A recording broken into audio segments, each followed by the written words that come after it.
in a collaborative project with colleagues from the Karlsruhe Institute of Technology. In this talk, I will focus on the synoptic variability in specific humidity and the isotope composition over the eastern subtropical North Atlantic. The subtropical atmospheric water cycle is interesting to study for various reasons, as we have already heard before by the talk by Jun Hu. It is a key component of the Earth's climate system, since the free tropospheric humidity and low-level cloud cover over the subtropical oceans strongly affect the global radiative balance via the greenhouse effect and the albedo. However, the complex interactions of the dynamical and physical processes that control the moisture budget of this sensitive region are not fully understood so far. In particular, there's considerable uncertainty on how low-level clouds are linked to small-scale mixing processes, exchange with the free troposphere, and the large-scale circulation. Furthermore, the representation and coupling of these processes in climate models constitutes a major source in the spread in current climate projections. Therefore, an improved understanding of tropospheric moisture transport pathway is crucial for a more reliable climate change assessment. In this work, we use the Isotope limited area model equipped with two diagnostic tools, which are stable water isotopes and the moisture tagging, in order to investigate sources and transport pathways of atmospheric moisture over the eastern subtropical North Atlantic.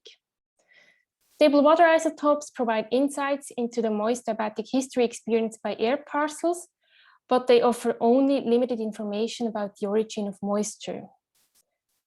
The moisture tagging, by contrast, allows for quantifying the relative contribution of different moisture sources to a given air mass based on passive tracers that represent moisture originating from pre-specified source regions.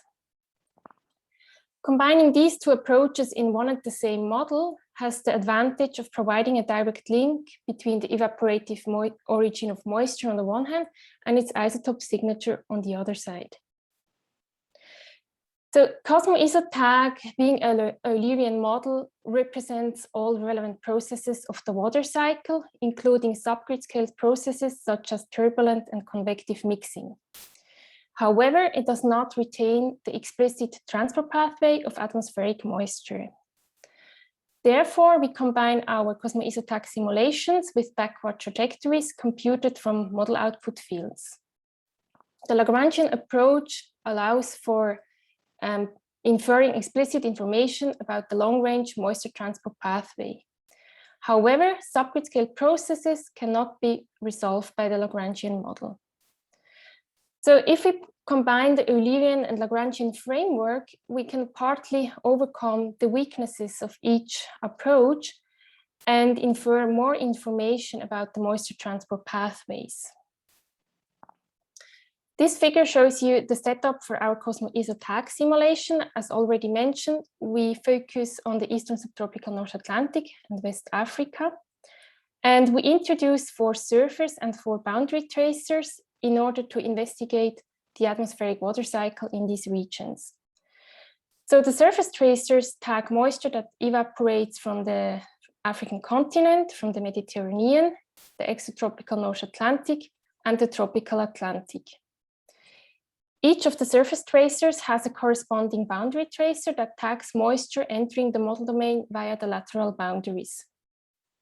We performed 3 different model simulations for June to September 2016 to 18, with a horizontal resolution of 12 kilometers, 60 vertical levels, and with explicitly resolved convection. The boundary data was provided by the global isotope-enabled model ECAM5 VISO. We focus on the months June to September, since we have a special interest in the key role of the Saharan heat flow in moistening the subtropical free troposphere and in the progression of the West African monsoon in the Sahel. However, in this talk, I will only focus on the water cycle above the Canary Islands region. This figure shows you the temporal evolution of specific humidity and delta D at 600 hectopascal above the Canaries in 2018. In addition, we present a decomposition of the water budget based on the introduced tracer in the lower panel. There are two contrasting moisture circulation regimes, each associated with a distinct isotopic signature. On the one hand, we have dry depleted air originating from the exotropical North Atlantic boundary, colored in dark green. And on the other hand, we have humid enriched air composed of sources of moisture from mixed sources, indicated by the mixed colors. And this mixed regime also has some variability in delta D, but these variations are much smaller than the differences between the contrasting circulation regimes. And the variations are mostly associated with changes in the relative contribution of the Mediterranean tracer. So for example, around 15 August, we can observe a decrease in delta D, which goes along with a decrease in the Mediterranean tracer, colored in yellow, and a decrease in the tropical Atlantic tracer. So obviously, the decomposition of the water budget based on the tracer tells us where the moisture at a certain location in the model domain comes from. However, we do not know where how the moisture got there. So the explicit transport pathway is not accessible from this Eulerian approach. Therefore, we complement this water tracer analysis with backward trajectories. And in the following, I will show you a representative example for the mixed moisture circulation regime indicated by the black vertical lines.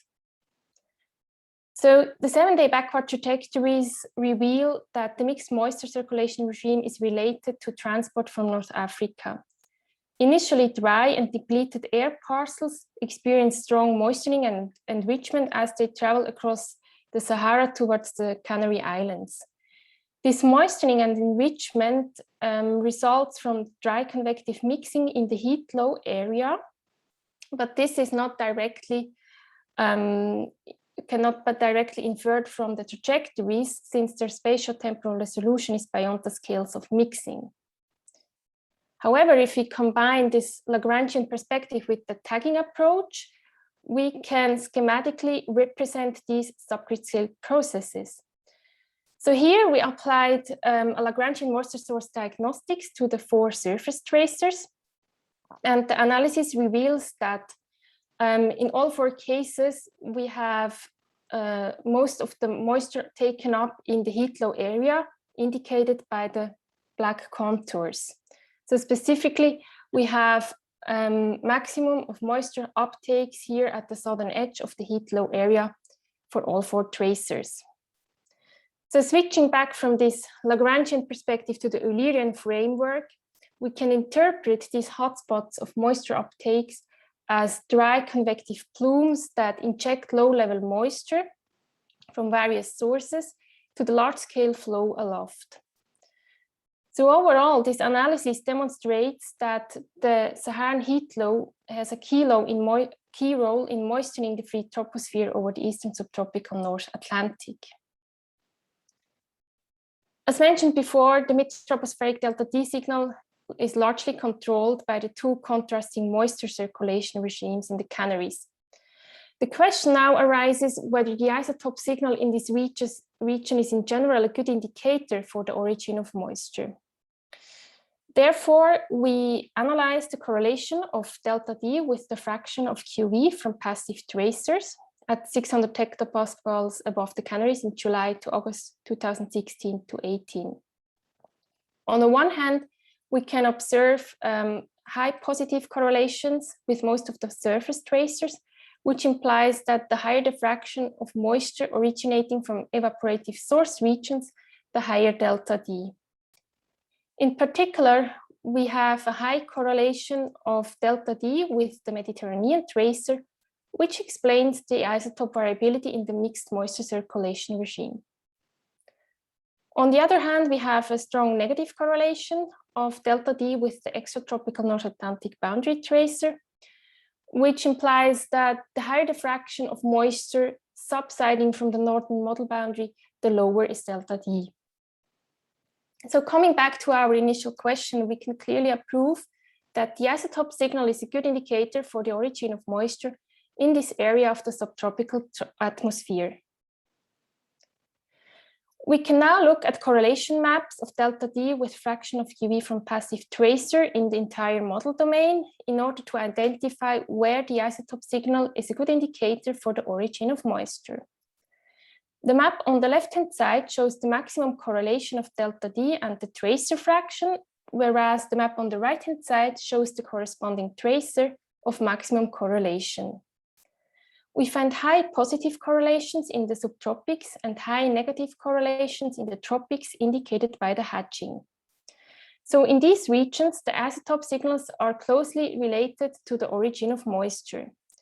For example, over the subtropical North Atlantic, high delta D values are mostly associated with a high fraction of the Mediterranean tracer. In the Western Sahel, for example, low delta D values are mostly associated with high fractions of the tropical Atlantic tracer or moisture that enters the model domain via the southern model boundary.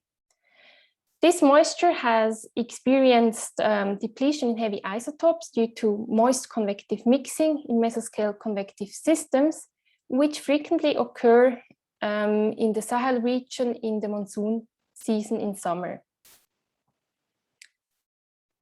So to conclude this overview of my work, we have seen that the free tropospheric moisture budget over the Canary Islands is largely influenced by dry, low delta D air from the upper level exotropical North Atlantic on the one hand, and humid high delta D air from North Africa on the other hand. This is in agreement with previous observation-oriented studies by Gonzalez, Schneider, and Lacour, who investigated free tropospheric moisture transport pathways over the eastern subtropical North Atlantic on a seasonal to interannual timescale. In this work, we additionally demonstrated that these two contrasting moisture circulation regimes alternate on a synoptic timescale and largely control the short-term variability in specific humidity and isotope composition. The employed water vapor tagging approach further highlighted the key role of the Saharan heat low in moistening the free troposphere over the subtropical North Atlantic in summer. So moisture from mixed source regions is advected at low levels into the heat low, dry convectively lifted to the mid-troposphere, and ultimately transported over the North Atlantic. Finally, we found high correlations of delta D and fractions from certain passive tracers over the subtropical and tropical North Atlantic, as well as over the Western Sahel. This implies that water vapor isotopes are good indicators for the origin of moisture in these regions of the model domain. Thank you.